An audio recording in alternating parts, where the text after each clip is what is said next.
Looking at the NSE, it's closing 0.22%, just so slightly up at 4,696 points. And on the currency front, looking at how the shilling has done today, 87.6 is where we're at. While joining us on the line from our studios in Nairobi to give us an update on the Kenyan markets is Johnson Nderi, who's the investment analyst at Suntra Investment Bank. Johnson, thank you for making the time to chat to us today. So a lot has happened in the market today, some results that have come out. You've had Home Africa, Nation Media. Tell us how you think the markets have performed today, gainers and losers. Well, yes, you're right. They've got a number of announcements that have come through. But I think the market has been engulfed by a bearish sentiment, which is driving, in a general trend or share prices down. So you've got companies that have announced strong results that, or at least relatively speaking, with the hindsight of how the market, the economy was in the first half year and probably even the first quarter. And it looks like those that were able to do at least 10% month-on-month growth of profits have largely held up. But some stocks that, say KCB, announced yesterday, they were slightly off. Britam, probably you could argue, surprised the market the upside, largely held and incidentally also gained. But a lot of stocks have been off. Home Africa today managed to eke out a few gains here and there, but largely the market's been trending downward, so that should be seen as an achievement in itself. Let's talk about Home Africa first. I mean, what were some of the standout comments that you saw coming out from the results?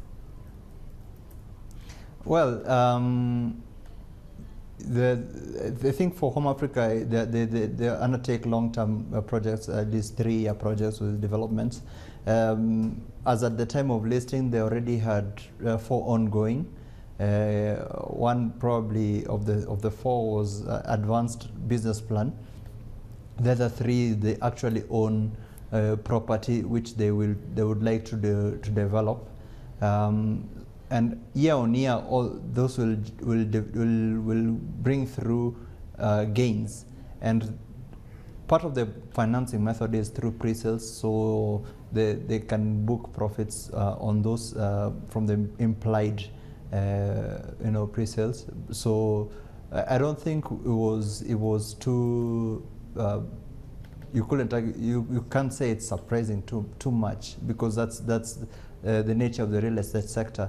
But going forward, what we would like to see is the actualization of all these projects, successful conclusion of all of them, so that we could have real cash flows going forward.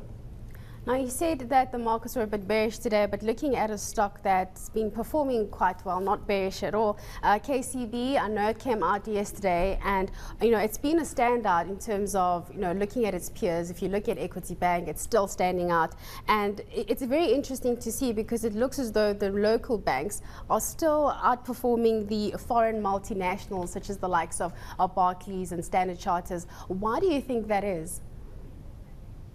Okay, for the foreign multinationals, I think their conservative nature and the fact that their operations are concentrated in Kenya, as opposed to the others that have a regional outlook, and maybe the regional outlook is helping to balance out the growth. But I think the most important thing about the locals as opposed to the foreign is that the locals are more aggressive in terms of the sectors of the market they pursue. Most foreign-owned banks are very corporate-driven banks. Yes, they've got aspects of retail, but largely corporate, as opposed to the locals, which have a huge retail base. If you look at KCB, Equity Bank, Diamond Trust, all those are rightfully the retail banks. And with one aspect about retail is that they're able to mobilize funds cheaply, especially through their current accounts, and that's what helps them maintain good interest rate margins, and this will help perform during the announcements. And if you look at one theme that was recurring, even if there was not too much growth in terms of interest income, you would see a huge drop in interest expense. And the margin growth from that dynamic was what helped sustain the local banks. Now, in contrast to the foreign banks, which also depend a lot on wholesale funding, which is a bit expensive, and because the people, the clientele who I mean, from where they source this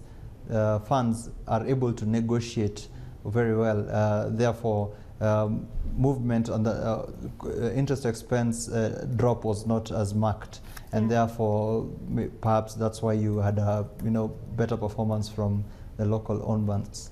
Okay, Johnson, I want to talk about the Treasury. It's looking quite optimistic about the growth rate in Kenya. From last year, they're looking at a 5.6% growth. This is from last year's 4.7%. That's quite optimistic, wouldn't you say? Yes.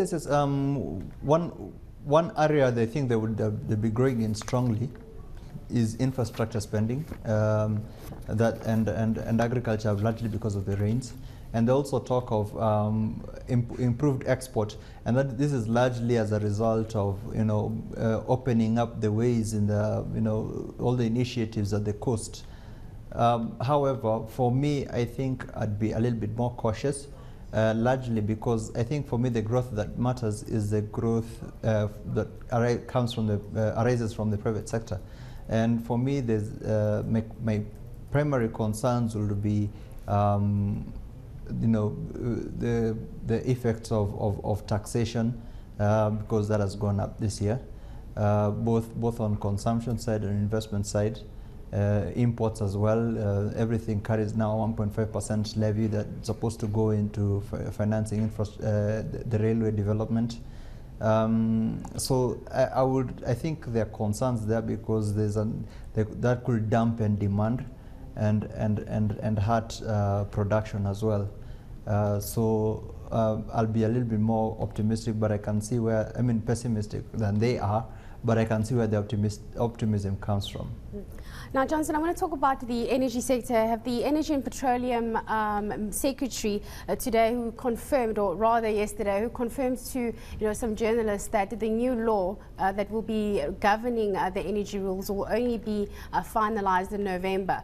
We've had Britannia come up and saying that they're going to be looking at the energy space and oil and gas exploration specifically as an area for new growth. But now having amendments being made to energy laws, how will it impact on companies such as Britannia?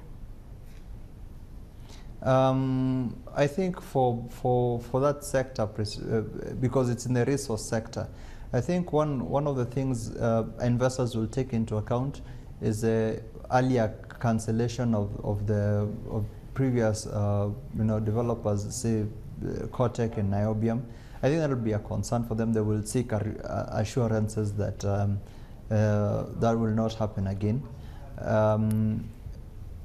Obviously, the government wants to raise a little bit more revenue than they have been doing, or secure in an airtight manner revenues arising from both oil and gas sector, and I know they've secured services of experts to help them draft rules and regulations. But I know they have certain objectives as well that they want to achieve as a result of this new drive for law reform. So I think we'll be able to tell that when we get more details, because that's about 3 months out. But there's every reason to be optimistic, even though we know that government could get things twisted sometimes, and put up policy that could actually drive away investment. But I think that we'll take a wait and see approach for that development. So I guess we'll have to wait until November. Just one last question before I let you go. Next week is a big week for the central bank. Do you expect the shilling to remain range bound until then? Yes, I do. The central bank governor has a tough choice.